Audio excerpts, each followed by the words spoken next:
这一段的一开始，我们的妙音菩萨是坐在椅子上，那诸佛慈悯念众生，诸佛我们就打佛这个字，那慈悯的地方我们打佛陀的这个尊敬的，我们尊敬的佛陀。当你手往上抬的时候，妙音菩萨请记着就是一起站了起来，诸佛慈悯念，打在太阳穴这边，众生打出去，整句来一次就是诸佛慈悯念众生。微缩水忏总道法，我们微缩的时候就开始打水这个字，微缩水忏到忏的时候，忏回来，总道法，道这个字，我们这个道就把它推出去，总道法。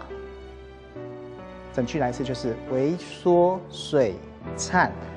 总道法。凡夫于行垢秽重，凡夫于行这个地方，我们就打2次的愚痴，就是你的右手握拳敲自己的额角。凡夫于行垢秽重，我们这个地方只打重这个字，就是你拿着一个东西。